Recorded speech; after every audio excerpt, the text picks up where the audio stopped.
Olá, muito bom dia. Hoje, dia 3 de maio de 2024, sexta-feira. Eu sou Gustavo Reis, esse é o Jornal da Manhã, no Todo Poder Emana do Povo. Seja muito bem-vindo. Peço desculpas pelas vozes meio rouca, ainda recuperando da gripe, mas estamos aqui para fazer o nosso jornal no dia de hoje. Você que está nos assistindo, eu peço para que, desde já, compartilhe o link da nossa transmissão nos seus grupos, WhatsApp, Facebook, Instagram, Twitter, X, enfim, Telegram, onde você puder jogar esse link, onde você puder divulgar o nosso trabalho. Nós agradecemos demais, já que a plataforma, infelizmente, age para nos censurar, efetivamente nos censurar. Não é mais da forma escandalosa, como era antigamente, de tirar o canal do ar, é simplesmente derrubando o nosso alcance. Nosso conteúdo não é entregue para as pessoas. Muitas pessoas não conseguem achar o canal. Muitas pessoas, quando entram no YouTube, sequer vê que nós estamos ao vivo. E aí, eles assim, dessa maneira, eles derrubam o nosso alcance e a gente fala para menos gente. Então, se você puder, se você tiver condições de agora, rapidinho, chegar, compartilhar esse link, você vai estar ajudando demais o nosso trabalho aqui. Já está na tela aqui o Alex Canuto. Hoje a gente não vai ter o professor André Queiroz. Canuto já está pronto, deixa eu trazê-lo para cá. Bom dia, doutor Alex Canuto. Bom dia, Gustavo. Bom dia, querida audiência aqui do canal Todo Poder Emana do Povo. É isso aí. Canuto, numa semana onde a gente não tem assuntos políticos assim borbulhando, a gente tem um fato muito triste, que é a tragédia no Rio Grande do Sul, da questão da chuva. Desde já a gente se solidariza mais uma vez com todos aqueles que estão passando por esse momento tão difícil. É claro que a natureza, de vez em quando, ela mostra a sua força, mas a gente sabe que o homem também é muito culpado em várias situações, em várias ações. Mas o pior de tudo, e infelizmente o que roubou a cena nesse ato tão terrível, apesar da imprensa não dar destaque nenhum, dar destaque apenas ao atual presidente dizendo que ele vai liberar verbas e não vai faltar verbas, o que é uma mentira, porque na última vez que nós tivemos a tragédia no Rio Grande do Sul, ele fez a mesma coisa e até hoje o dinheiro não chegou, a ajuda não chegou. O que tomou conta do noticiário de verdade nas redes sociais foi a declaração para lá de infeliz, para lá de inapropriada do atual presidente, falando sobre Grêmio e Internacional, como se a tragédia fosse ser amenizada por um fator esportivo, enfim, um fator de entretenimento. Como é que a gente faz com que as pessoas percebam, as pessoas que gostam desse tipo de político, as pessoas que apoiam esse tipo de político, que esse é um senhor que não tem a mínima condição, não tem a mínima postura, não tem a liturgia do cargo, como tanto falavam do presidente Bolsonaro? Como é que a gente faz com que essas pessoas atentem para o descaminho que o nosso país está seguindo diante de um líder que não lidera nada, que muito pelo contrário, parece um motorista embriagado que vai dirigindo sem a mínima noção pelos piores caminhos possíveis? Como é que a gente faz com que essas pessoas despertem diante de uma situação dessa? Porque aqui ultrapassou a questão da direita, da esquerda, ultrapassou todos os limites. É alguém que mostrou não ter sensibilidade, alguém que mostrou não ter a mínima ligação com o momento real que o país está vivendo, né? Gente, como que a gente faz? A gente faz o nosso papel aqui, que é falar isso na internet. Se a velha imprensa não fala, ou fala muito pouco, ou esconde até onde dá para esconder, se tenta disfarçar e não dá importância devida para isso, a internet não perdoa, a internet dá importância. Isso está circulando aí nos grupos de WhatsApp, está circulando nas redes sociais, e está todo mundo vendo essa fala catastrófica do Lula, que foi uma catástrofe maior do que a enchente em si, e ele revela o caráter dele, o mau caráter, malandro, quer mudar de assunto. Ele não quer falar desse assunto porque sabe que a culpa é dele, não vou dizer assim 100%, mas o principal culpado da tragédia é ele, que poderia ter sido evitada ou amenizada. Ele diz que vai liberar dinheiro. Por que não liberou antes? Por que não liberou dinheiro antes? Está aumentando a arrecadação, o déficit público está aumentando. Está gastando com o quê? O dinheiro que poderia ter ido para fazer as obras anti-enchente no Rio Grande do Sul está indo para Cuba, para Venezuela, para as ditaduras, como ele fez no primeiro mandato. É isso que eles estão fazendo com o recurso. Ou então financiando boquinhas petistas por aí, viagens em hotéis luxuosos que ele fica aí com a esbanja fazendo pelo mundo todo. Essas viagens de avião aí da FAB que comentamos ontem aqui, que colocaram sigilo sobre as viagens nos aviões da FAB. É tudo isso aí. Aí o malandro vem, ele quer mudar de assunto, ele tenta falar de futebol para mudar de assunto, falar uma bobagem dessa, tá com a intenção claramente de mudar de assunto. Sabe o jeito que tá te enganando? Você pega o sujeito te enganando, ele finge, entra no ouvido e sai no outro, meu amigo, essa conta aqui tá errada. Ele vai e muda de fala de futebol, começa a mudar de assunto. Cara, essa conta tá errada. Ele não te responde, ele muda de assunto. Já viu um balconista fazendo isso? Ou um vendedor, ou alguém que está fazendo negócio, te deve alguma coisa, muda de assunto. É bem o caráter, aliás, o mau caráter, sabe? A moral baixa mesmo. É gente ruim, é gente do mal mesmo. É isso, sabe? Muda de assunto. Pô, te dá o cano e muda de assunto. É isso aí. É isso, né, Gustavo? É a cara dele fazer isso. Infelizmente é isso, né? É a cara do presidente da República que a gente tem. Uma pessoa que não tem a mínima conexão com a realidade, uma pessoa que não está ligada efetivamente nos problemas do país. Aí parece que pegaram ele de surpresa. Vai lá falar sobre isso aí, não sei o que é. O cara chega lá e fala algo que ele não tem nem... Assim, não tem cabimento. É monstruoso. É monstruoso. Eu vou botar o vídeo aqui do Nicolas, porque o Nicolas foi o primeiro, talvez, a estar alerta sobre isso. E eu acho que o deputado federal Nicolas Ferreira deu o tom certo sobre o assunto. Eu vou botar aqui na tela para vocês verem. Deixa eu ver se já está aí aparecendo para vocês. Espera aí. Está aqui. Vou apertar o play, vou aumentar meu áudio aqui. Eu peço para que vocês prestem atenção em cada palavra do deputado federal Nicolas Ferreira sobre esse assunto. Vamos lá. Galera, mais cedo eu vi esse vídeo aqui e eu confesso que eu não acreditei. Então, quando passou pela imprensa que o presidente Lula disse foi que está torcendo pelo Grêmio e pelo Internacional. Kelly. Eu nem entendi o contexto, né? Enfim, nem quero falar sobre isso agora, não vou entrar em política. E agora, de fato, saiu o vídeo. Estou torcendo pelo Grêmio e pelo Internacional. Pode falar uma coisa? Isso aqui ultrapassa quem gosta ou não do Lula, quem é direita, quem é Bolsonaro. Isso aqui ultrapassa. Isso aqui é a atitude mais escrota que o Lula já fez nos, talvez, últimos anos. Basicamente, tem pessoas morrendo, desesperadas no Rio Grande do Sul. O cara vai para lá e quando ele chega no local, ele fala isso. Sério, não dava para passar pano dessa vez, não. Eu poderia fazer um vídeo muito extenso, mostrando como, por exemplo, se fosse o Bolsonaro falando isso, a Terceira Guerra Mundial que causaria, né? Mas eu vou ser bem sincero, eu não tenho, assim, clima para isso, sabe? A rivalidade política agora nesse momento, mas isso aqui é impossível não comentar. Tem tanta gente ajudando, tanta gente fazendo tanto por aquelas pessoas que estão desesperadas, e enquanto isso o presidente de uma nação fala isso. É escroto. Só isso que eu tenho para falar hoje do Lula. E é exatamente isso, né, Canuto? Exatamente isso. A palavra é pesada, a palavra é forte, mas é isso. Porque a pessoa não está atenta ao que há de principal. Pessoas estão morrendo, pessoas sem condições de serem resgatadas, pessoas perdendo sua vida, perdendo seus parentes, perdendo... Não vou nem entrar aqui no mérito, que é pesado, sim, da questão material. Pessoas, às vezes, perdendo a economia, o fruto do trabalho de suas vidas inteiras. E aí o cara, para fazer uma graça, para sentir... entrar com um discurso de pertencimento, querendo agradar uma população, o cara vai falar do Internacional e do Grêmio, o cara vai falar de futebol. Como se o futebol... o futebol, eu sou um dos que defende muito o futebol, porque eu acho que é uma expressão cultural do povo brasileiro. O Brasil foi reconhecido pelo futebol, é uma indústria que gera muito emprego, mas isso é fazer esse sim é um mau uso do futebol. A gente tem tanto assunto para falar, tanta coisa gravíssima para falar, e o sujeito vai, não tem outra palavra a não ser escroto. E é o que a gente tem na presidência da República. É alguém que se comporta dessa maneira.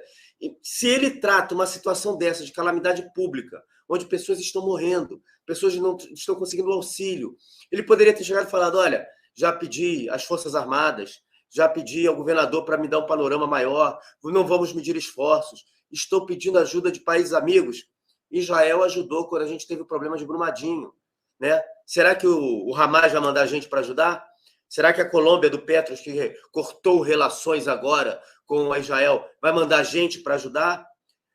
Mas não. É futebol, é o Inter, Grêmio, tô torcendo, hein? O cara tá morrendo. Não, tô torcendo, é isso aí. É a maior rivalidade do mundo no futebol. É uma pessoa completamente desconectada da realidade do povo brasileiro. E se ele é desconectado para uma tragédia que toma conta do noticiário, uma coisa gravíssima, onde as pessoas estão perdendo vidas assim, imagine dos restantes dos problemas da nação. Esse cara ele está no mundo da lua, literalmente ele está no mundo da lua. Vai lá, Canuto.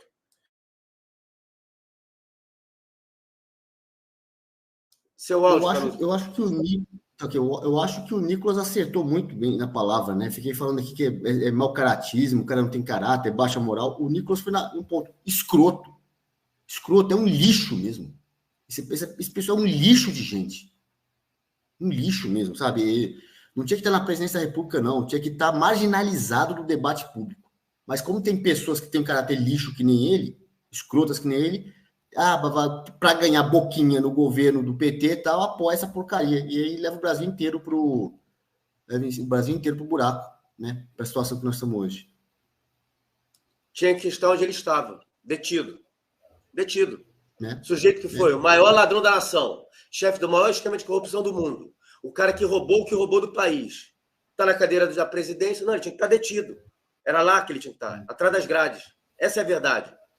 E a imprensa passa um pano terrível. A imprensa fala que o governo federal vai ajuda e não sei o quê. O governador, que é outro escroto, não tem outra palavra, outro escroto, que só pensa em aumentar impostos no Rio Grande do Sul, foi um sujeito que durante a pandemia teve a cara de pau de dizer o que você podia e não podia comprar no mercado. Você estava numa gôndola, você podia comprar. Na gôndola do lado, você não podia entrar, porque na gôndola do lado você vai pegar Covid. É um sujeito, ou é outro monstro. Esses caras são monstros, verdadeiros monstros na nossa nação. Verdadeiros monstros, algozes do povo brasileiro. São pessoas que não pensam no povo. Vem falar que não vai dar para salvar todo mundo, não. Não dá para resgatar todo mundo. O cara está preocupado em aumentar imposto, o Estado está arrecadando cada vez mais, e ele está, não dá para salvar todo mundo, não. Como se não tivesse verba, não tivesse condições, como se o Estado do Rio Grande do Sul fosse um Estado paupérrimo, como se fosse um Estado que nunca tivesse passado por isso. É aquilo que eu falo. Aconteceu agora. Perdão. Aí vem os jornalistas e falam, olha, nós tivemos as chuvas nesse mês de maio, as chuvas que eram para o mês inteiro em um dia. Só que todo ano, ou pelo menos a cada 2, 3 anos, chove num dia a chuva que é para o mês inteiro. Porque você, quando pega o número, você usa o número do jeito que você quer. Nenhum deles são capazes de falar assim, olha, nós nunca tivemos um registro de em um dia chover a quantidade de água que choveu. Porque se eles fossem buscar esse tipo de registro, eles vão falar, no ano de 68 choveu assim, no ano de 71 choveu assim, no ano de 73, 75 choveu assim. Eles não falam isso, eles só vêm com a história. Choveu em um dia, o que era para chover no mês inteiro. Choveu em 2 dias, o que era para chover no mês inteiro. Tentando manipular as pessoas.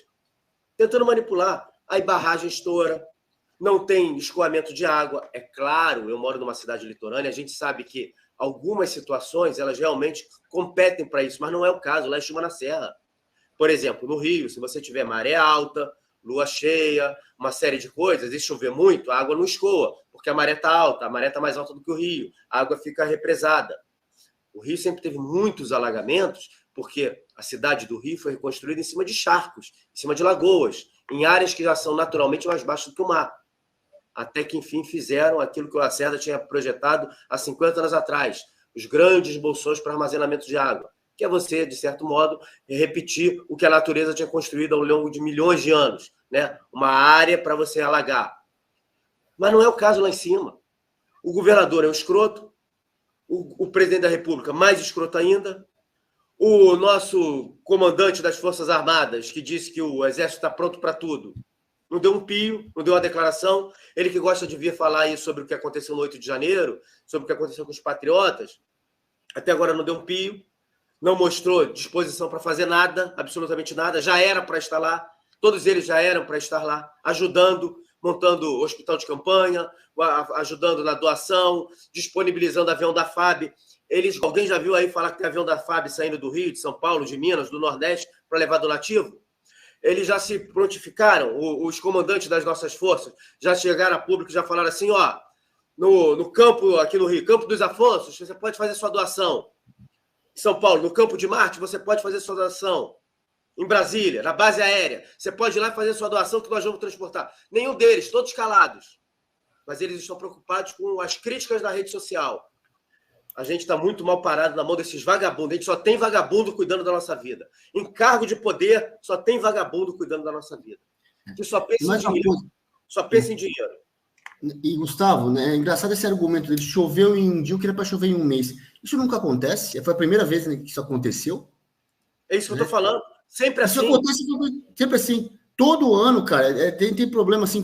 Olha que já estamos em maio. Em maio, tá? E todo ano, final de fevereiro, março, sempre tem deslizamento de terra, sempre tem problema. E por que não resolve as coisas antes? Sabe? É muito complicado isso. Aí você fala a preocupação com o que está sendo falado na internet. É engraçado a preocupação com a narrativa deles. E o próprio Lula, esse é outro que está totalmente ultrapassado, cara jurássico, além de ser mau caráter, escroto, ele está achando que ele se comportou como se fosse ainda no mundo do século XX, em que ele falava isso para a imprensa, aí não ia sair a declaração, ele está preocupado, assim, aí não sai nenhuma declaração dele sobre a enchente e não se pauta o debate desse jeito. Na época que não tinha internet, ele fazia isso e dava certo. Ele desviava o assunto. Hoje ele não consegue. Ele não pensa com cabeça de internet, ele pensa com cabeça de velha imprensa do século XXI, aliás, do século XX. Está atrasado. Ele dá uma saída dessa. A internet detona. E as pessoas assistem mais a internet do que a TV tradicional, o rádio tradicional, nem se fala em imprensa escrita tradicional.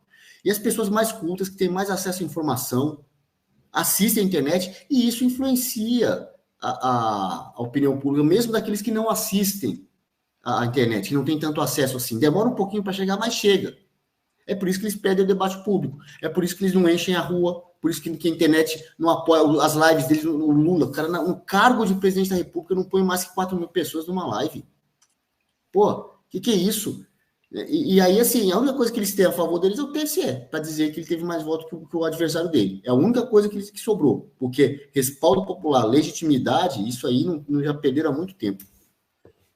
É isso. Infelizmente é esse tipo de gente que comanda a nossa nação. Desculpa, pessoal. Minha garganta está muito seca.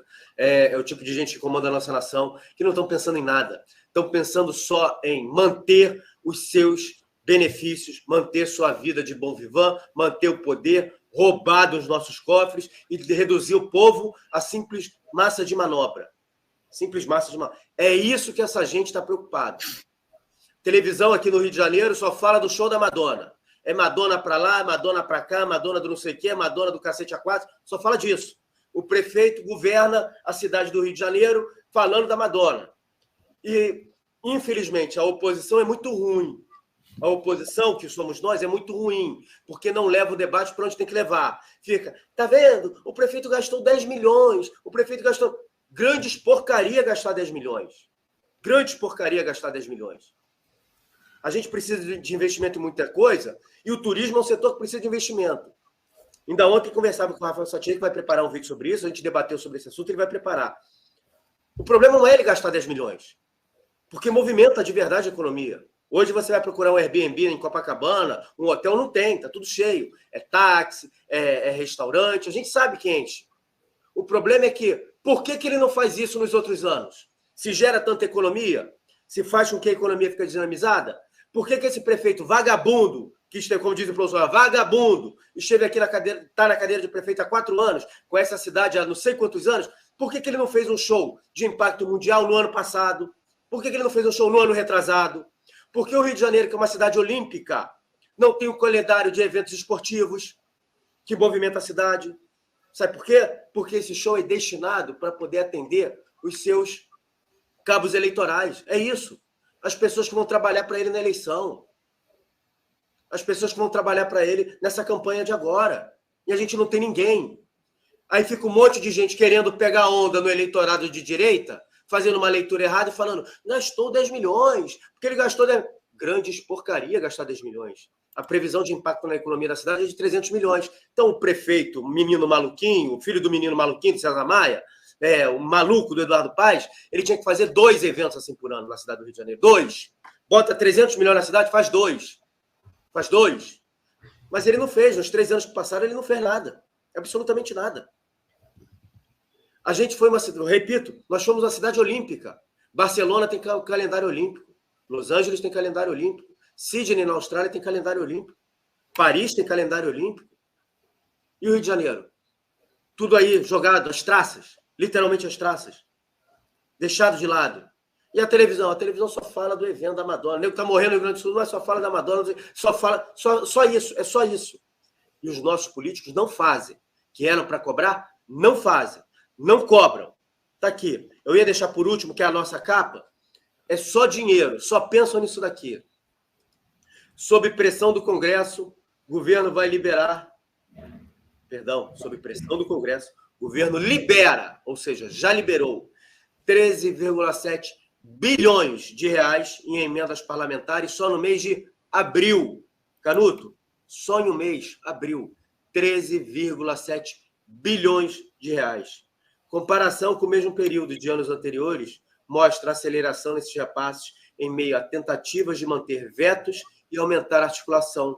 O ministro fala em recorde. Os caras ainda falam em recorde. Não, um recorde. O valor representa 98% da reserva feita para esses recursos desde o início do ano, que foi de 13,88 bilhões. O governo já deu 13,7. O governo abriu o cofre em meio a uma tentativa de manter os vetos sobre as emendas parlamentares e aumentar a articulação no Congresso. Se lembra, Canuto, quando o Rodrigo Maia, presidente da Câmara, falou que o governo Bolsonaro não tinha articulação? Está aí a articulação, 13,8 bilhões. A gente esperando, depois do escândalo revelado pelo Elon Musk, depois de tudo que está de errado, que os caras fossem pautar impeachment, que os caras fossem cobrar um pouco mais, não. Botaram 13,8. Você está achando que nada adiantou? Não funcionou nada que aconteceu? A gente viu aí movimentações e tudo, de repente, ficou sereno? Foi porque o governo pagou 13,7 bilhões de reais a essa gente. Os caras só pensam no bolso, né, Canuto? Não, e por que o governo pagou isso? Porque justamente ameaçou impeachment. O impeachment está na pauta aí, está com ameaça lá de soltar o impeachment, ele vai e paga. Como dizia o então deputado Bolsonaro, vagabundos ao respeito do que ele tem. O PT prometeu um monte de emenda, muita coisa para o Centrão, não cumpriu, não ia cumprir, não vinha cumprindo, né? Na hora que o impeachment está ali, né? Está na pauta, mas eles nem chegaram a ameaçar tanto. Aliás, ameaçou muito indiretamente, mas foi uma ameaça mais concreta, que é a do veto, de derrubar os vetos. Você até leu na notícia aí, né? Até a velha imprensa falando sobre a ameaça de vetos, de ver o veto derrubado. É que o veto tem prazo para ser votado, o impeachment não tem, mas tem prazo. São 30 dias, salvo engano, para você apreciar o veto presidencial. Então, vai chegar o prazo, você não tem que apreciar. Então, você paga até o dia tal, ou nós vamos derrubar o veto. Né? E, claro, que o Centrão não tá, nem pensa, a última coisa que se pensa é no povo, tanto a extrema-esquerda quanto o Centrão. Se aquela proposta é boa ou ruim para o país, não interessa. Interessa é quem manda, é quem sai com maioria, quem sai com a vitorioso da votação, porque aí o que do lado que tem mais força agrega poder, e é tudo busca de poder. Então, você não pode, na cabeça desse pessoal, você não pode perder uma votação ali no plenário. Esse é o ponto. Então, aí libera recurso. Aí o dinheiro aparece, né? Aparece de onde não tinha. Se for o caso, faz dívida, mas não perde a votação ali no plenário. Né? Olha a cara de pau do Arthur Lira, Canuto, desculpa te cortar. Vai lá. Atacou Pimenta, falou horrores, não sei o quê. Tem o Padilha, né? Pimenta não, Padilha. Tenho erros e acertos. Eu estava errado. Caiu, o Pix caiu, aí eu faço meu meia-culpa, o Padilha é um cara legal, não sei o quê. Agora, o que eu quero saber é o seguinte, vou até te passar essa pergunta, Canuto. A gente botou ali, 99% do dinheiro que estava empenhado para pagar a emenda foi liberado agora. Só restou lá 100 milhões. 100 milhões não, um pouquinho mais de 100 milhões. O que vai acontecer agora? Será que no mês seguinte vão sangrar o governo mais uma vez e aí podem botar o impeachment? Ou o Lula vai se virar junto com a Haddad e arrumar mais dinheiro para poder bancar essa galera que está sugando do nosso dinheiro, tá? Não é sugando do governo do dinheiro do Lula, não. Está sugando do nosso dinheiro. A gente tem que deixar isso muito claro. O Lula dá o nosso dinheiro para essa gente. Esses caras estão fazendo... O Lula faz isso tudo com o nosso dinheiro. Esses caras estão pegando o nosso dinheiro. Não é dinheiro do governo Lula, como muita gente na direita faz. E aí vão tirando do governo, vão tirando... Não, estão tirando do nosso dinheiro. Do nosso dinheiro. Qual é a sua visão sobre isso, Canuto? Não, a ministra Margareth Tatti dizia, não existe dinheiro público, existe o dinheiro que o Estado tirou do pagador de imposto. E aí, em tese, administra esse dinheiro, deveria administrar bem, mas quase sempre administra muito mal. Tá aí como o Estado administra o dinheiro que ele tirou de todo mundo que paga imposto. Né? Eu não posso perder a votação ali no plenário, então aí eu libero a emenda sabe, sem critério. Não interessa se aquela emenda é boa ou não é para o país. Eu preciso do voto daquele parlamentar, libera-se a emenda. É assim que funciona o país. Agora, bom, é aquela coisa da crise de abstinência, né? Estava em crise, o Centrão lá em crise de abstinência, liberou as emendas. Agora, vamos dizer assim, anestesiou. Vamos ver quanto tempo dura a anestesia. A gente sabe que o Centrão vai voltar, daqui a pouco ele vai consumir essas emendas, eles vão querer mais, e aí vai ser a mesma coisa, né? O mesmo sofrimento, o tique puxa, o cobertor é curto, e vai ter o mesmo lenga-lenga, o país não vai para frente. Fica brigando até a hora que tiver uma votação importante no Congresso, aí o governo precisa liberar a emenda, aí tira de onde não tem, faz dívida, se for o caso, mas tira de onde não tem para pagar essas emendas. E engraçado que uma desses vetos que está sendo apreciado é a questão da saidinha. O Congresso aprovou uma restrição à saidinha de vagabundo da cadeia, tá? O Lula vetou, e agora, por que liberaram as emendas? Eu não sei se esse veto em especial entrou no pacote de negociação. Mas por que liberou as emendas? Quer dizer, então, agora que os parlamentares, deputados e senadores, a maioria deles, né? A extrema esquerda, a gente já sabe que ia votar com o governo. E o Centrão, será que vai votar para manter o veto presidencial e não acabar com as saidinhas? Porque liberou o dinheirinho lá para o prefeitinho ali na ponta. Eu sei que para o Centrão é questão de sobrevivência. O Centrão depende dessas prefeituras pelo Brasil todo aí para eleger seus prefeitos, que esses prefeitos depois vão garantir, daqui a 2 anos, a eleição dos senadores do Centrão. A gente sabe que tem. Então, isso é questão de sobrevivência política, ou seja, a briga de poder é o que pauta, é o que está por trás de tudo. A última coisa é o que se pensa no povo. Se vai ter saidinha ou se não vai ter saidinha, para o Centrão não importa. Para a extrema esquerda importa, porque saidinha significa ajudar os militantes petistas, solistas, esquerdistas em geral, que estão lá na cadeia, para legislar a favor deles e não a favor da população. Pois é. Infelizmente, essas são as pessoas que dirigem o nosso país. Essas são as pessoas que hoje comandam o nosso país. Aí a gente vê o Lula fazendo de caso pensado, óbvio, hoje a imprensa trata isso. Está aqui, ó. Bolsonaristas veem com bons olhos manobra do TSE em julgamento de SAFE. Vejam só como é que é a imprensa. Em manobra inusual, TSE suspendeu o julgamento e decidiu reabrir coleta de provas na ação que pode caçar senador bolsonarista Jorge Seife. Olha, isso daqui significa o seguinte. Primeiro, não decide nada, mantém o cara no cabresto, vai coletar mais provas para dizer no futuro que não tem prova, ou então que arrumou prova e aí passar a degola no cara, e a imprensa vem e vende isso daqui. Bolsonarista vai ficar feliz se os caras fizessem aquilo que o TRE já tinha feito. Olha, não teve nenhum abuso de poder econômico. Não existiu nada de errado. Mas eles vendem isso daqui. E, por outro lado, eles vêm e falam isso daqui. Ó. Lula pediu voto de Boulos de caso pensado, avalia a campanha de Nunes e avaliam bolsonaristas. É óbvio que ele pediu voto de caso pensado. É claro que ele pediu voto de caso pensado. Campanha de Ricardo Nunes avalia que Lula sabia dos riscos, mas pediu voto em Boulos durante o ato de 1º de maio, mirando estratégia maior. E por que eu falei do Jorge Seife? Porque é o seguinte, né, Canuto? Vamos lá. Qual dano efetivamente é maior para uma campanha política? Segundo o problema do Jorge Seife, ele teria pego uma carona, estaria numa cidade, e por usar essa carona uma vez, o cara é caçado, o cara perde tudo. Caçado, meu irmão, perde tudo. O Lula vai, usa usa um palanque, TV do Estado, divulgação estatal, pede voto para os caras, e aí paga 250 mil de multa. No último dia de campanha, o sujeito vai, pede voto, faz negócio errado, paga uma multa.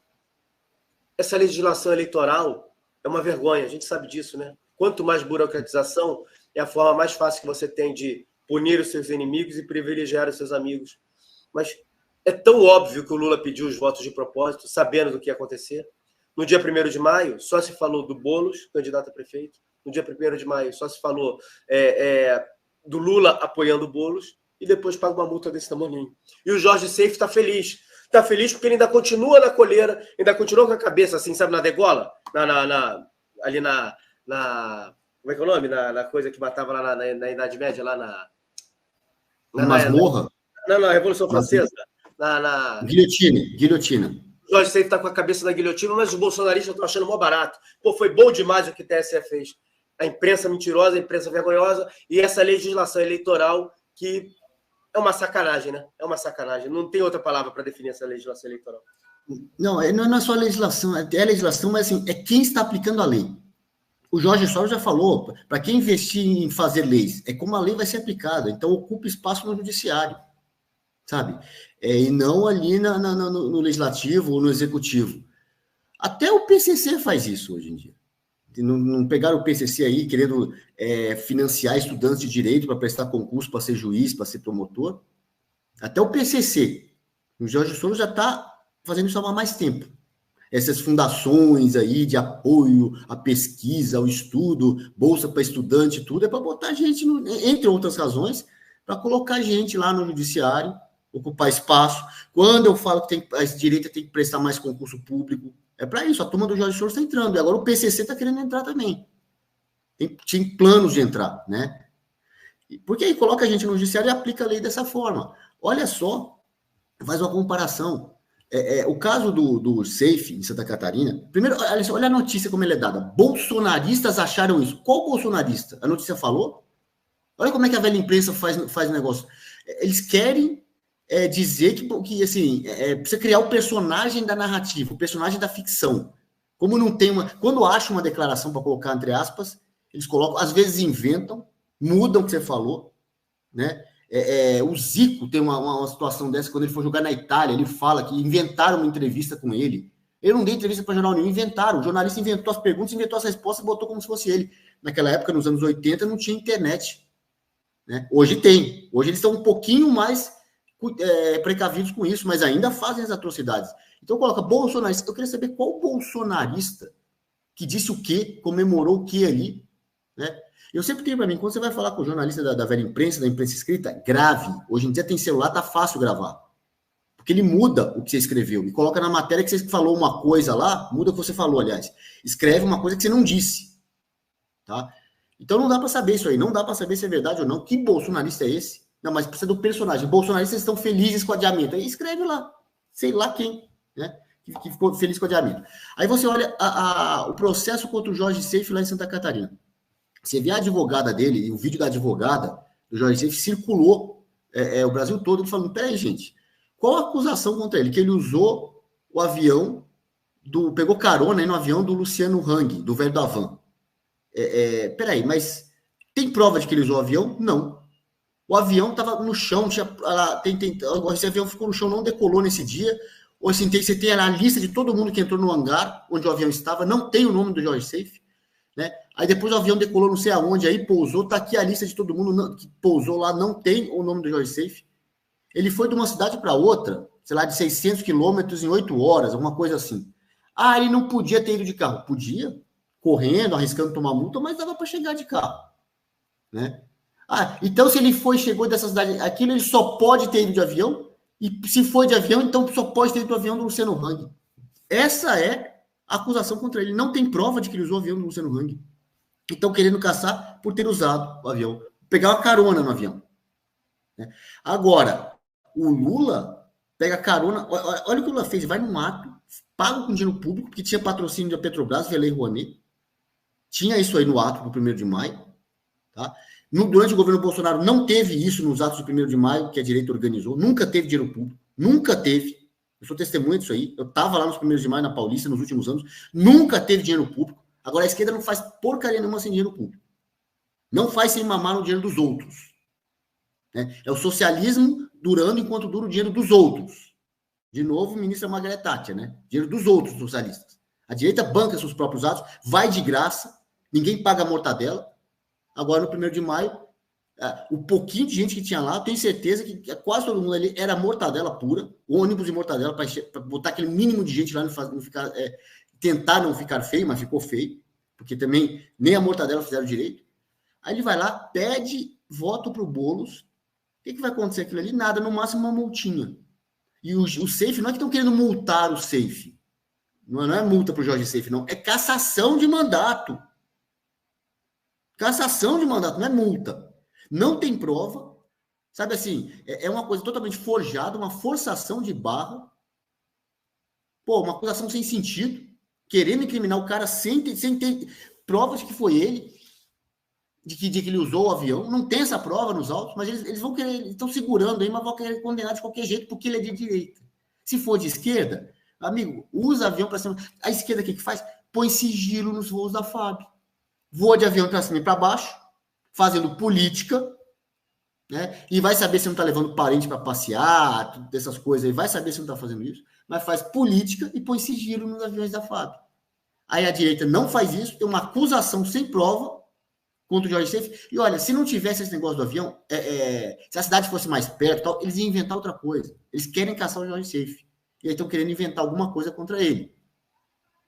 O máximo na capacidade, na parca criatividade limitada, da limitada capacidade intelectual desse pessoal da esquerda, o máximo que conseguiu inventar foi que ele pegou o avião do Luciano Hang. Pô, tá de brincadeira, né?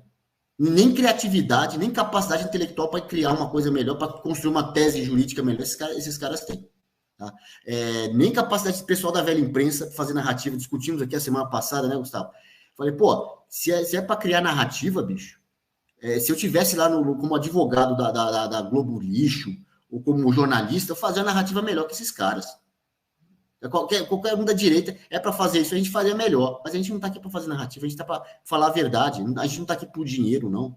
Dinheiro eles que ganham, a gente não ganha, a gente ganha miséria aqui, quando ganha.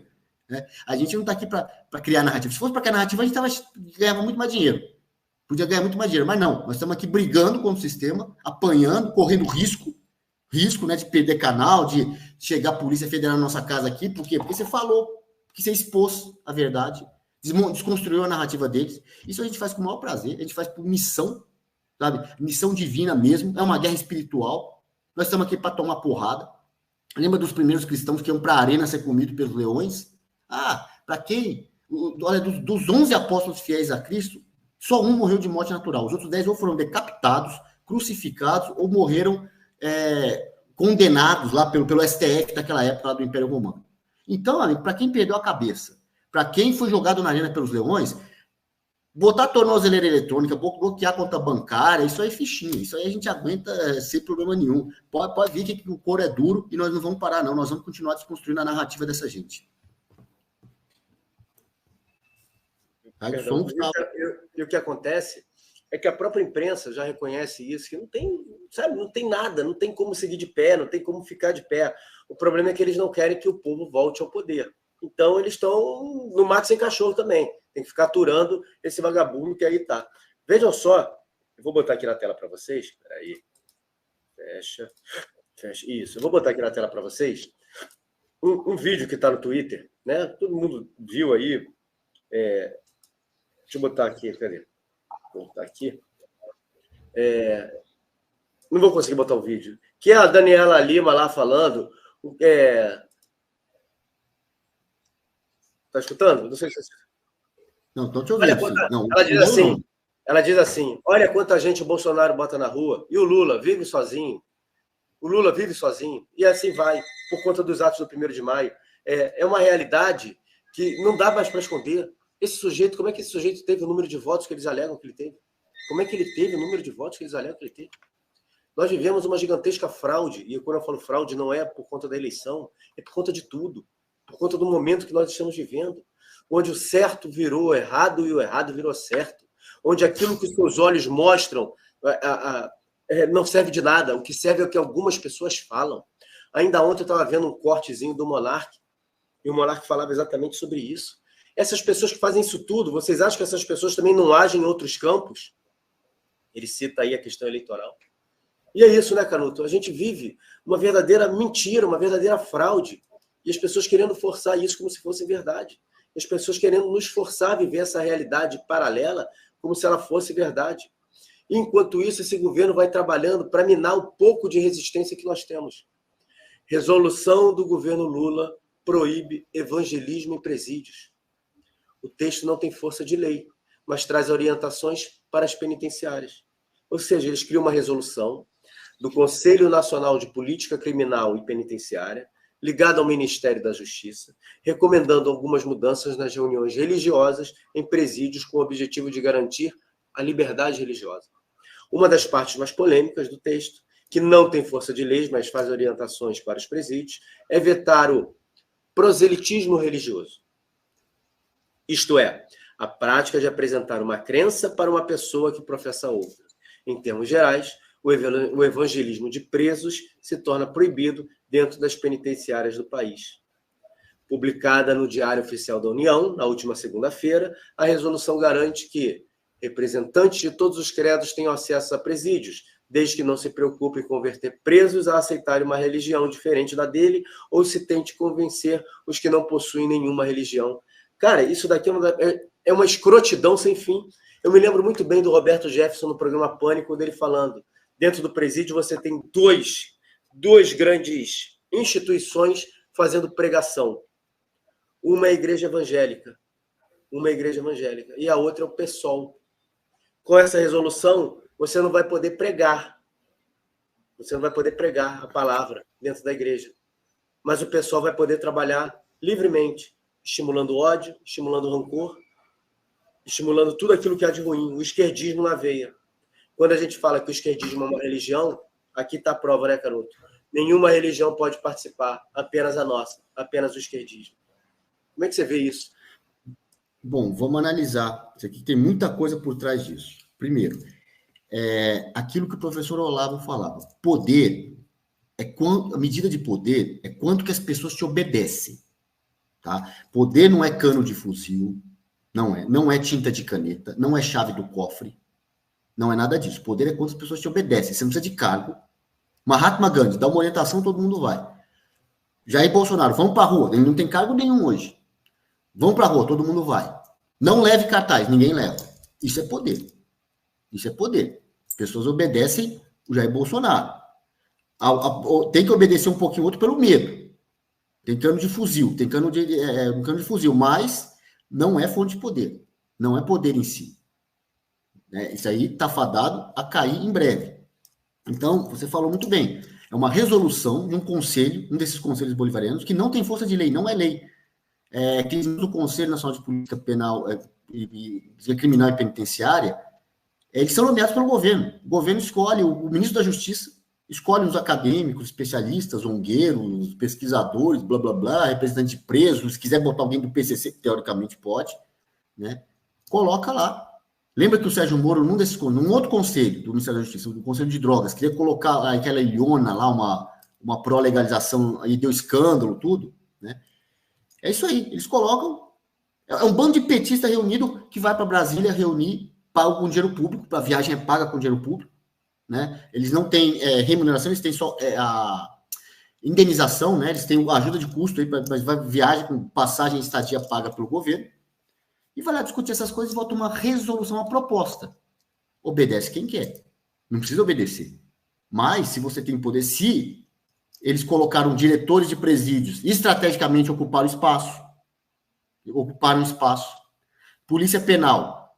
Né? Eu já vi, no passado, representante classista de associação de policiais penais, quando ainda era agente penitenciário, com um brochinho da Dilma, 2014. Eu vi isso aí. Então, agentes penitenciários que hoje são policiais penais. Aí obedece se quiser. Se o policial penal quiser obedecer isso aqui, ele obedece. O diretor do presídio obedecer, não é lei. Mas não precisa ser lei. Se for um petista comandando o presídio, ele vai aplicar isso aqui sem precisar ser lei. E se você fizer uma lei contrário disso, e o cara for um petista, ele vai desviar e não vai cumprir a lei. Ele vai querer malandramente fazer tudo possível para não cumprir aquilo. Isso é poder. As pessoas obedecerem, não é querer forçar. Se você faz isso, se eu te pegar, você está ferrado. Por exemplo, um monte de gente de direita está sendo perseguido por falar na internet. A gente parou de falar aqui? Não, a gente continua falando. Mas o que vai acontecer, Carlos, cortar, né? O que vai acontecer é o seguinte: os governos de esquerda têm muita articulação, secretarias penitenciárias, diretores de presídio vão ser determinados por essa gente, e isso não vai ser lei, mas isso vai ser na prática como se fosse uma lei. E eles vão aplicar isso. Eu não tenho a mínima dúvida. Isso, sabe? Porque eles concordam com o conteúdo. Se é um petista ali, diretor de presídio, secretário de assuntos penitenciários... Não, eu acho que vai além mais do que concordar. Eu acho que isso mostra como é que é a estrutura. Quando você consegue... A questão do ocupar espaços e do trabalho, que eu sempre falo, que eu sempre gosto de frisar, de como a gente tem que exigir o trabalho daqueles que nos representam. Eles não têm a lei, como você falou, mas eles têm estrutura e eles têm ação política, eles negociam. então eles vão ter as secretarias, eles vão ter as pessoas nos lugares certos. Aquele diretor de presídio que não quiser atender isso daqui, o cara é exonerado, entra outro para fazer isso que eles querem, e assim eles vão conseguir implementar culturalmente tudo aquilo que eles precisam. É assim que funciona, infelizmente. Isso. Então é o seguinte, né, Gustavo? É por aí que é o caminho, do tipo, não precisa estar na lei. Eles sabem que isso não passaria no Congresso Nacional. Então, eles driblam o Congresso Nacional. Quando também o Olavo falava medidas administrativas, isso é uma medida administrativa, porque é um conselho subordinado ao ministro da Justiça. É da Administração Pública Federal. É uma medida administrativa. Bypassou o Congresso, porque sabe que não tem maioria no Congresso. Ou então ia ter que liberar mais emenda e acabou o dinheiro para liberar mais emenda para aprovar isso aí lá no parlamento. Aí o que faz? Pega o conselho bolivariano, cheio de esquerdista ali, e vota uma atrocidade dessa. E aí, quanto ao conteúdo da atrocidade, você falou, você leu aí, a intenção é garantir liberdade de crença, liberdade religiosa. Opa, que liberdade é essa? E os evangélicos têm liberdade? Liberdade é para eles, para os evangélicos não. A liberdade é que todos possam fazer isso. Qual o medo deles de deixar o evangélico entrar e eles entrarem também? Como você falou na entrevista do Roberto Jefferson, que ia lá o pastor evangélico e o PSOL. Né? A questão é que, possivelmente, ninguém acreditava neles.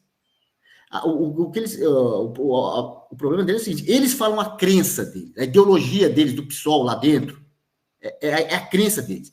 O Roberto Jefferson fala nessa entrevista, o evangélico é lá dizendo que é a redenção humana. Olha, você errou, sabe? Quando você sair daqui, você precisa se recuperar, não pode ter essa vida, tal, e tentava converter os presos. O PSOL ia falar, não, você não fez nada errado, não, é o sistema capitalista. O mundo inteiro está errado, menos você. Você está certo de ter assaltado, sequestrado, dado golpe por aí, você está certo. Né? Como diz aquela socióloga do PT lá, vê lógica no assalto, eles vão dizer que tem lógica no que o preso fez. É uma crença isso. Quando eles falam que não pode ter religião, é que eles querem que só a crença deles possa ser falada. Eles não classificam a crença deles como religião. É a narrativa, é a crença. Né? Liberdade religiosa. Ora, eles têm liberdade. Vai lá, prega o seu negócio, eles perdem a narrativa. Ninguém acredita na narrativa deles, na crença da esquerda. A crença deles é falada nas universidades, é falada na velha imprensa. E as pessoas não acreditam naquilo. Acredita num religioso de diversas religiões, não é de uma só, não. Mas acredita no religioso e não acredita na deles. Porque a narrativa deles é fraca, é composta de mentiras, eles são intelectualmente despreparados, gente de pouco estudo, malandro, que quer mamar boquinha no governo, não se prepara, não estuda, não busca a verdade. E aí, claro, na hora que a narrativa é exposta, a hora que uma pessoa, não precisa ser preso não, qualquer pessoa, compara uma narrativa séria, de busca da verdade, de religiões sérias, ou até de ciência séria também, compara com a narrativa esquerdista e vê que a narrativa deles é fajuta. Então, isso é uma prova de que eles não conseguem passar a narrativa deles, não conseguem participar deles, perdem o debate. Então, eles querem fazer o quê? Silenciar o outro lado. Já fazem isso na internet, já fazem isso no noticiário, agora querem fazer também dentro do presídio. Né? E, por fim, veja bem, eles têm esse conselho na mão deles para fazer isso. E aí eu vou dizer aqui um equívoco do governo Jair Bolsonaro de não ter dado atenção para esse tipo de coisa. O presidente Bolsonaro estava mal assessorado juridicamente, muito mal assessorado. No primeiro ano, no começo do governo Bolsonaro, ele tentou acabar na canetada por decreto com os conselhos. São mais de... Na época do PT, da Dilma, eram 35 conselhos. Mais grupo de trabalho, mais comissão interministerial, mais não sei o que. Eram várias instâncias bolivarianas que fazem isso, fazem política pública, driblando o Congresso, e driblando até o judiciário nesse caso. Vamos acabar na canetada. Ora, se o conselho realmente ele foi criado por lei, você não pode acabar por decreto. Nesse ponto, o Supremo está certo de falar isso. Você não pode acabar por decreto. Qual que deveria ter sido a solução? Colocado gente conservadora nesses conselhos. Não foi feito isso. Ele quis dar murro em ponta de faca. Estava mal assessorado juridicamente e mal assessorado politicamente. Uns estrategistas políticos chinfrins no começo do governo Bolsonaro que não deu atenção para isso. Era tudo militar. Tudo militar. Militar. Não sabe fazer isso aqui, acha que é hierarquia. Não sabe fazer, não, Canuto. Não é nem não saber, não tem interesse. É sistema. O Olavo de Carvalho falava, infelizmente, os militares fazem parte do sistema. São sistema. É uma instituição, é sistema. Mas aí eles chegam, desculpa, isso aqui é retrato do assembleísmo militar. Por exemplo, eu já dei aula na Escola Superior de Guerra, trabalhei lá. Quando você tem uma sala de aula, civis ou civis militares juntos, você fala, eleja o seu representante de sala. O pessoal discute, vota e elege. Às vezes sai por consenso com o representante de sala. Fala para o militar, qual que é o representante de sala de vocês? O mais antigo na patente mais alta. Ele já senta na sala de aula na ordem. O mais antigo, na patente mais alta, o segundo, 01, 02, 03, ele não tem discussão. Aí não entende como é que funciona o conselho. E quer acabar na canetada. Não vai acabar. E se tivesse acabado com isso na canetada, ia ter voltado tudo agora. Ia ter recriado tudo. O que conseguiu acabar foi recriado agora. Adianta isso? Na canetada? Burro. Acha que poder é isso aqui, é tinta de caneta. Não é. Não é. É legitimidade. Tinha que ter colocado gente conservadora ali. E junto com o não conservador. Quando o Sérgio Moro, é que o Sérgio Moro, vamos dizer, o cara é globalista, ele estava remando e ciscando para fora. Estava ciscando para fora ali. Mas supondo que tivesse um cara ciscando para dentro, não tem tanto problema você colocar um direitista e um esquerdista ali para debater. Não tem. Não tem tanto problema isso. Agora, você querer abafar o debate público aqui, achar que debate público é só clique na internet, é só compartilhamento, o fulano tem não sei quantos mil seguidores. Hoje tem muita gente que você compra seguidor, você compra visualização fácil na internet. Achar que é só isso que resolve? Não. Isso aqui era um espaço de poder que poderia ter sido ocupado durante o governo Bolsonaro, porque você podia ter mudado as regras, ocupado o espaço, mudado as regras, por exemplo, mandato fixo, tinha muita coisa. Um setor onde penou muito com isso foi na educação. No setor da educação, vários desses conselhos têm mais atribuições até que o conselho, esse aqui de política criminal e penitenciária, porque ele está votando uma recomendação, uma resolução, sem força de lei. Os de educação têm mais poder que isso. Alguns conselhos ambientais têm poder de multar lá no Ministério do Meio Ambiente. E o governo não deu atenção para isso. Não sabia negociar, acha que vai dar ordem, acha que a hierarquia, disciplina ali, não entende como funciona, não ouviu quem entende, não colocou quem entende na máquina pública, bateu cabeça, aí não entendia por que o governo queria fazer uma coisa, o judiciário dá uma canetada, o STF, não, é inconstitucional. Qual que é a solução? Vai para o cercadinho dizer que eles estão contra o Brasil. Não diga que eles estão contra o Brasil. Não diga. O Rodrigo Maia não botou para votar a medida provisória. Você não sabia que ele ia fazer isso? O STF deu uma liminar mandando parar tal política pública. Você não sabia de antemão que ele ia fazer isso? Você não se preparou para o ataque do inimigo antes? Você não sabia para onde que o inimigo ia atacar? Não resguardou os flancos? Depois vai reclamar. Ele está contra o Brasil, ele está contra você. É óbvio que ele está contra você. Você deixa o flanco aberto, toma um tiro e reclama que tomou um tiro. Ele está ali para isso. Está ali para isso. Espero que tenham aprendido a lição. Essa maré, a política é uma maré que vai e vem. Uma hora essa maré vai virar de novo. Eu só não consigo cravar quando, mas vai virar. A hora que virar, a hora que os conservadores ocuparem de novo a máquina pública, não é possível que não vão ter aprendido com os próprios erros e com os erros do adversário. Tem mais de um tipo de erro aqui com o qual se aprender. Espero que dessa vez aprendam. Vai, Gustavo. Quando a gente... Deixa eu voltar aqui. Peraí. Vamos lá. Está aberto meu microfone, eu não sabia, estava com outra tela. Quando a gente fala dos militares, é bom lembrar que não são todos os militares, né? A gente está falando daqueles que estão em posição de poder ou colocados por aqueles que estão em posição de poder. Eu acho que hoje, passando aí 2 anos do governo Bolsonaro, nós tínhamos militares bons ao lado do presidente Bolsonaro, é óbvio que sim. Claro que nós tínhamos muita gente boa. Mas nós tínhamos gente que não queria que as coisas andassem do jeito que a gente pensa. Por uma visão de mundo diferente, por um entendimento completamente diferente, ou até mesmo por interesses. A gente viu agora. Por interesses. A gente viu o que aconteceu no final do ano de 2022. A gente viu o que aconteceu durante o ano de 2023. Então, esse é o maior legado do presidente Bolsonaro. O presidente Bolsonaro fez coisas muito boas para o nosso país. Muita gente acha que o presidente Bolsonaro falhou, o presidente Bolsonaro foi frouxo, o presidente Bolsonaro foi isso, foi aquilo. Para começar, o presidente Bolsonaro é um ser humano, e todo ser humano tem direito a erro. Mas cada vez vai ficando mais claro, e esse é o grande legado do presidente Bolsonaro, volto a repetir, que é, por ação direta ou indireta, de forma objetiva ou subjetiva, pela ajuda de Deus, pela ajuda dos astros, pela ajuda seja de quem lá for, o presidente Bolsonaro foi descortinando e mostrando a realidade de cada um nesse país. O que é a justiça nesse país? O que é a imprensa nesse país? O que são os artistas nesse país? O que é a classe médica nesse país? E, no final das contas, os militares também. Ele acabou mostrando como é que funciona a estrutura militar hoje em dia, quem são os militares, quem a gente pode contar e quem a gente não pode contar. Esse é o grande legado do presidente Bolsonaro. Muita gente queria o presidente Bolsonaro como um fim para tudo. O presidente Bolsonaro chegasse e resolvesse tudo estivesse resolvido e todos nós seríamos felizes para sempre, num final romântico para a nossa vida. E não é assim que acontece. a luta é diária, a luta é de todos os dias, a luta é um combate, efetivamente, do bem contra o mal. E o presidente Bolsonaro, ele talvez tenha deixado para todos nós claro, efetivamente claro, que é isso, nós não podemos desistir jamais, nós não podemos parar jamais. Eu não tenho mínima dúvida em dizer, esse é o maior legado do presidente Bolsonaro, mostrar a realidade do Brasil, a realidade daquilo que nós estamos vivendo, que muitos daqueles que são tratados como inimigos, eles muitas vezes não podem ser tratados como inimigos. Aqui eu estou falando, por exemplo, da questão político-profissional, dos políticos fisiologistas, dos partidos de centro.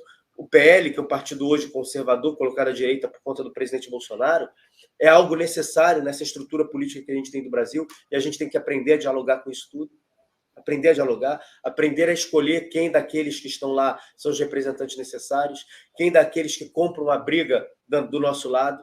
A gente precisa entender isso, a gente precisa aprender, a gente precisa compreender como é que funcionam as coisas e entender o que é o Brasil de verdade. E hoje a gente descobre o que é o Brasil de verdade, hoje a gente entende o que é o Brasil de verdade, hoje a gente sabe o que é o Brasil de verdade, onde todas as instituições estão tomadas, todas. Que a gente não vai conseguir fazer uma mudança nesse país com um purismo exacerbado, como o Canuto acabou de dar o exemplo dos conselhos. Vou acabar com tudo. Não dá. Tem coisa que não dá para você acabar, tem coisa que você não dá para mexer. E mais, nós temos que saber quais as batalhas nós temos que lutar. A gente não pode abrir 50 frentes de batalha de uma vez só. Onde é que é o ponto nevrálgico? Onde é que a gente precisa efetivamente lutar? É aqui. Então vamos lutar aqui. Eu acho que esse é o grande legado do presidente Bolsonaro. Infelizmente. Como botou aqui o Dimas, é isso aí. O presidente Bolsonaro desnudou o sistema, mesmo com toda a traição dos que se diziam aliados. E ele, ao ser traído por esses que se diziam aliados, ele desnudou essas figuras. Ele mostrou quem são essas figuras. Ele efetivamente mostrou quem são essas figuras. Inclusive o Dimas, ele fala aqui, para não ser ingênuo, que os conselhos são aparelhados. Ô Dimas, o que eu estou falando é justamente que deveria ter desaparelhado os conselhos. Não acha que vai acabar na canetada. Tinha que desaparelhar e ocupar aquele espaço. É isso que por exemplo, Conselho Tutelar. Conselho Tutelar. Veja o Conselho Tutelar se voltou para isso, nós fomos lá e pegamos isso e resolvemos o problema em boa parte do país. É que o Conselho Tutelar tem o nome conselho, mas ele não é nomeado pelo governo federal. Né? E tem conselhos também em nível estadual e municipal, tá? Quando esses conselhos bolivarianos, eles são nomeados... A atuação de conselho, né, Canuto? Eu estou falando, conselho é a atuação de conselho. Sendo nomeado ou não, a gente tem uma ideia de como funciona o conselho. Isso, mas assim, esses conselhos do bolivarianos, eles são nomeados pelo presidente ou pelo ministro da área. Às vezes tem conselho misto, que uma parte é nomeada, uma parte é eleito, mas eleito como? Entre ONGs. O cara tem que ter uma ONG, se habilitar a ONG dele e uma ONG vota na outra. Ou seja, é compadrio. Para dizer que tem eleição, mas é compadrio. Esses são os conselhos bolivarianos. Tem os conselhos tutelares em que o povo vota. Foi a primeira vez que os conservadores se atentaram para essa questão, votaram e ganharam, ocuparam a maior parte das vagas. Ocupou espaço. Começamos a desaparelhar os conselhos tutelares. Começamos. O primeiro passo foi dado. Tem muita coisa a se fazer ainda. Tá? Começou a desaparelhar os conselhos tutelares. Outra coisa que eu falo, quando abrir concurso público, gente, tem que entrar, começar a desaparelhar os órgãos públicos. O direito estuda, põe a bunda na cadeira, estuda o edital do concurso que cai ali, faz a prova. Estudando, a gente ganha da esquerda fácil. Se o pessoal de direito estudar o que está no edital, ganha, passa no concurso, ocupa aquele espaço ali, e aí é assim que a gente vai desaparelhando a máquina pública. É um trabalho de formiguinha, não vai fazer de uma hora para outra, mas é importante dar o primeiro passo. Foi dado na questão do Conselho Tutelar, mas ainda tem muitos passos a serem dados. E uma coisa que a gente tem que ter conosco antes de ter com os outros, é conosco mesmo, é honestidade intelectual. Honestidade intelectual. Por que eu estou falando isso? A Ione colocou aqui, ó, eu não acredito que os militares de bem que estavam ao lado do Bolsonaro não sabiam dos traíras e os que estavam fazendo contra. Talvez por amizade nada fizeram. Eu vou pedir para a Ione, para ela colocar aqui no chat, se ela puder, quando é que deu esse clique nela? Quando é que ela despertou para isso? Porque isso aqui é resultado do nosso trabalho aqui. Muitas vezes a gente não pode chegar e falar claramente para você que está assistindo. Porque nós precisamos que a população desperte, raciocine por si só, amadureça em relação aos fatos. Esse tema que a Ione trouxe aqui, eu já falei algumas vezes dele aqui, cada vez eu venho falando de forma mais clara, mas em muitos momentos eu trazia alguns elementos para que vocês começassem a raciocinar sobre isso.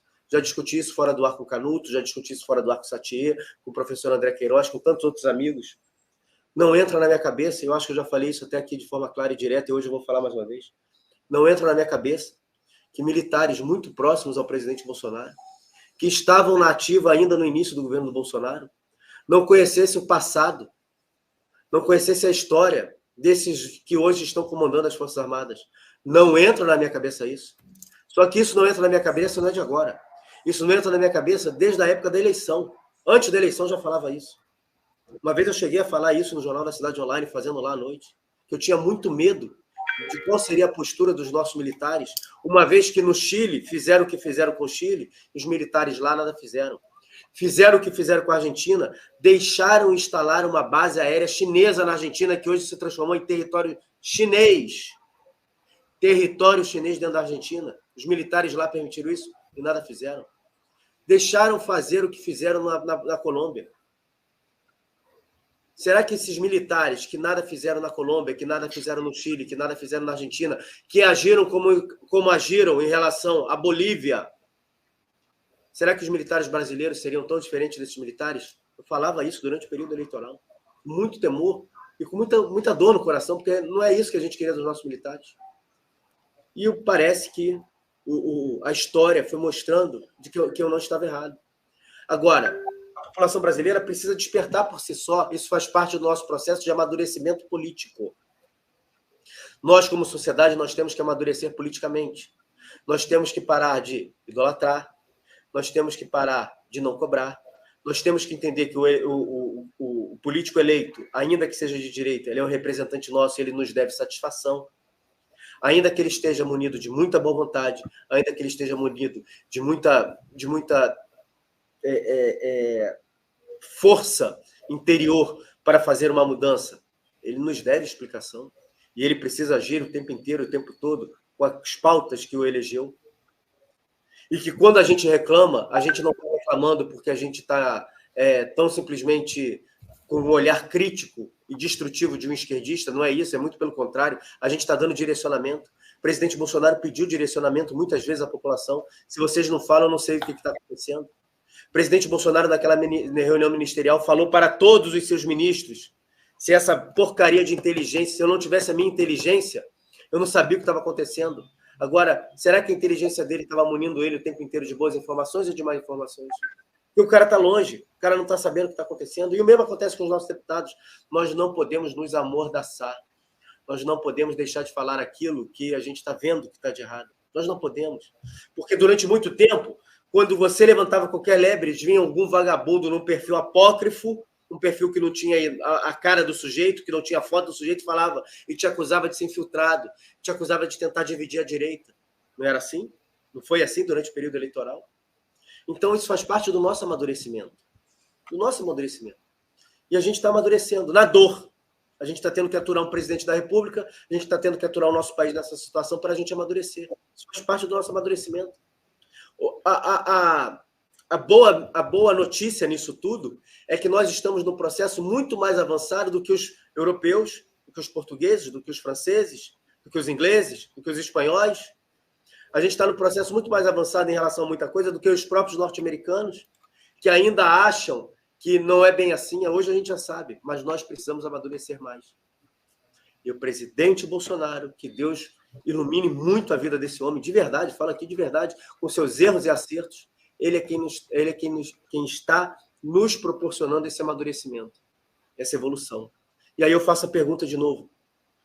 Será que todos esses militares, muitos tratados de forma muito legal, muitos que são pessoas legais no trato do dia a dia, que cordialmente são pessoas boas, será que essas pessoas estavam também anuviadas e não estavam vendo o que estava acontecendo? Ou essas pessoas falharam? Falharam por amizade? Falharam por achar que essas pessoas não agiriam dessa maneira? Porque todos esses militares que hoje estão em posição de poder, todos eles têm uma vida pregressa, tá? E a vida pregressa dessa gente não é muito boa, não. O Sombra, o G. Dias. Olhem a vida pregressa do G. Dias. Peguem o histórico desse militar. Peguem o histórico desse militar. Será que todos os militares que estavam no governo Bolsonaro, o G. Dias sempre esteve com o governo Lula, mas será que todos esses militares que estavam do lado do presidente Bolsonaro, que hoje continuam aí na ativa e que nos frustraram bastante, será que essa gente não teve sua vida pregressa levantada para saber se poderiam contar com eles ou não? Essa gente tinha que ter sido exonerada. Se essa gente tivesse sido exonerada, hoje eles não estavam fazendo o que estão fazendo conosco.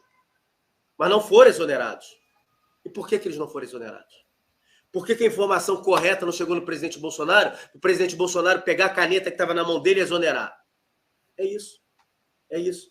Mesma coisa, o ministro da Comunicação, Fábio Faria, que durante a campanha se lutou muito com o presidente Bolsonaro, esteve ao lado do presidente Bolsonaro, esteve ao lado do Fábio Weingarten ali naquela declaração, naquele levantamento de não vinculações nas rádios. Poderia ter feito muito mais e poderia estar fazendo agora, porque ele foi ministro do presidente Bolsonaro. Poderia estar fazendo agora. E não está fazendo por quê? Desculpa aí meu desabafo, Canuto. Passa a bola para você. Vamos lá. Tem um pessoa que deu superchats aqui, a Ângela Bezerra, quero comentar o comentário dela. Tem uns superchats aí, que ela coloca assim, os conservadores precisam aprender as manhas esquerdopatas e usar com sabedoria. É da serpente que o antídoto é extraído. Ela tem toda a razão. Pouquíssimos conservadores fazem isso. E os poucos que fazem, que aprendem as manhas, são tratados, sabe como? Como infiltrados. Ó, eu sei como é que a esquerda funciona assim, esse cara deve ser um infiltrado. Eu vi muita gente passar isso na pele. E aí você tem um bando de gente arrogante, muitos militares, mas tem civis também, arrogante, que não entende coisa nenhuma disso aqui, de administração pública, de assembleísmo, das manhas da esquerda, acha que sabe, né? Acha que ganhou um monte de clique na internet, que ganhou o debate da esquerda. Não, não é assim que ganha o debate da esquerda. Não é engajamento. O engajamento é importante para trazer mais pessoas para o debate, mas só número não ganha. A direita tem mais número na rua, a direita tem mais número que a esquerda na internet. Ganhou a disputa política por poder? Não. Assim, vamos dizer assim, pelas instâncias administrativas de poder, não ganhou. A esquerda ainda está, vamos dizer assim, por cima. Alguns ideólogos da esquerda já sabem que é questão de tempo para eles perderem. Se eles não recuperarem a rua, se eles não recuperarem, vamos dizer assim, a vanguarda do debate público, não recuperarem a pauta, o controle da pauta do debate público, eles sabem que é uma questão de tempo para eles perderem as instâncias de poder dentro da máquina pública. Eles sabem isso, mas eles ainda têm aquilo ali. Essa é a disputa que se coloca. E para tirar... Gente, não adianta hoje, somando todos os canais conservadores, não adianta só mais audiência. Não adianta só. Isso é bom que aumente a audiência. Mas só isso não vai adiantar. Precisa fazer algo a mais. O algo a mais... Aí sim é entrar nos espaços deles, como o professor Lopes sempre falava, entra no sindicato, na sua associação de bairro, no centro acadêmico, nos clubes, eu acrescento aqui nos concursos públicos. Alguém falou que concurso público só entra quem eles... que só aprova quem for da patota. Sim, tem apito amigo no concurso público, é verdade. Como tem na eleição. Você vai deixar de lançar candidatura agora para prefeito e vereador porque tem apito amigo, porque não tem contagem pública de votos no Brasil? Vamos deixar de lançar candidato? Canuto, entra. É claro que nos concursos vai cair uma redação sobre... Vou concluir aqui, peraí. Só para... Gustavo, travou? Você travou, hein? Nos concursos públicos, tudo bem, a redação vai ser sobre política de ideologia de gênero para criança. Como é no Enem. No Enem você vai fazer uma redação sobre a perseguição contra qualquer minoria aí. E aí o estudante vai deixar de fazer o Enem por causa disso? Não, ele vai fazer o Enem. Mesmo com a prova com termo esquerdista. O concurso público é a mesma coisa. Vai deixar de fazer o concurso? Não. Tem que fazer mesmo. Tem que disputar qualquer espaço, entrar e ocupar e desaparelhar e chutar a bunda desses esquerdistas para lá. É isso que tem que ser feito. Vai, Gustavo. Não, e entra, né? A gente não pode... não vai dar. A gente não pode ser fatalista. Não vou conseguir. Não vai dar, não vou fazer. Entra, claro que entra. Quantas pessoas a gente vê que acabam entrando no concurso público? Quantas pessoas conseguem passar no concurso público? Quantas pessoas? Pessoas que não têm ideologia nenhuma. Então, a pessoa não precisa saber que você é de direita, você vai fazer seu concurso e vai passar. Você vai fazer seu concurso e vai passar. E aqui colocou o Mário Gonçalves, o G. Dias já estava na reserva? Sim, o G. Dias já estava na reserva. Usei ele como exemplo de pessoas que tinham vida pregressa e fizeram carreira nas Forças Armadas. O G. Dias era a única laranja podre? É isso que eu quero dizer? Quantos G. Dias nós temos hoje nas Forças Armadas? Quantas pessoas com a conduta igual a do G. Dias nós temos hoje na ativa nas Forças Armadas? E essas pessoas, durante o governo do presidente Bolsonaro, não foram exoneradas por quê? Essas pessoas não foi feita uma limpa dentro das Forças Armadas, por quê? Por que o presidente Bolsonaro não mandou para a reserva um monte de gente que não prestava dentro das Forças Armadas? Português claro é esse. Por que um bando de militar que a gente sabia que jogava contra não foram exoneradas? Tudo bem que dentro do governo, da administração pública, não é tão simples assim você mandar o cara para casa, mas nas Forças Armadas é. É só você exonerar. Ele era o chefe supremo das Forças Armadas, era só exonerar, só pegar a caneta e assinar. Por quê? Por que ele não fez isso? Vocês acham que ia haver uma rebelião dentro das Forças Armadas? Vocês acham mesmo que nas camadas mais baixas das Forças Armadas, as pessoas que dão um tiro, as pessoas que são a força efetivamente, essas pessoas ficariam contra o presidente Bolsonaro? Onde é que a gente tem gente de esquerda nas Forças Armadas? É o soldado raso? É o cabo? É o sargento? Ou é coronel, general? Onde é que a gente tem os esquerdas dentro das Forças Armadas? E o presidente Bolsonaro, durante 4 anos, não teve um militar para sentar do lado dele e falar: presidente, vamos resolver o problema aqui e tirar essa cambada daqui de dentro? Não teve. Não teve. É isso. A população precisa acordar, despertar. Despertar. Despertar. Infelizmente, nem tudo a gente pode dizer, até por conta do que o Canuto falou. Se você falar isso aqui, você é tratado como alguém que é um infiltrado, alguém que está querendo fazer cisânia, alguém... Como agora o leite derramou, a população está puta com as Forças Armadas, eu posso chegar aqui e falar. Só que isso eu já estou vendo, ó. Há muito tempo. Fala isso em 2022. Se você falasse isso lá, se você falar isso há 2 anos atrás, o Gustavo é infiltrado. Eu percebi isso em 2020. Fui falando aos pouquinhos. E provo por que percebi em 2020. Você já viu. Tá travando, Gustavo. Tá te cortando 2020. Então não é para me falar. Tá cortando, tá picotando quando você fala. Então não é para eu falar. Mas desde não é para falar. Você percebeu em 2020. Não. Né? 2020. E já mostrei para você como é que eu percebi em 2020. É isso. Infelizmente é isso. O presidente Bolsonaro foi traído demais por gente naquela época. Do seu lado. Do seu lado. Do seu lado. Não é, Luciano? Não é. Não é. A sua leitura, se você é alguém da direita, alguém que quer ver uma mudança, a sua leitura está equivocada. Desculpe dizer. Bolsonaro é meio. Bolsonaro não é fim. Bolsonaro não é o Capitão América para puxar a espada e resolver o problema. Não é isso. Não é isso. Ó, tô dizendo que a minha imagem tá boa, Canuto. Tá travando é para você. Mas é isso. Desde 2020. Se vocês buscarem na internet, fizerem a pesquisa acurada, com calma, com todos os meios de informação, e aqui vale meio de informação de esquerda, tá? Vale meio de informação de esquerda. Vale meio de informação da mídia tradicional. Você tem que ler, buscar, ver se tem conexão com a realidade, analisar o que está sendo dito com o fato ocorrido. Vocês vão ver que desde 2020 pegaram o presidente Bolsonaro e sequestraram o presidente Bolsonaro. Infelizmente. Bom final de semana a todos. Canuto, muito obrigado. Obrigado a vocês que nos acompanharam, vocês que estiveram conosco. Hoje à noite tem Jornal da Noite e segunda-feira a gente está de volta aqui no nosso Jornal da Manhã, se Deus quiser. Fiquem com Deus. Grande abraço a todos. Tchau, tchau.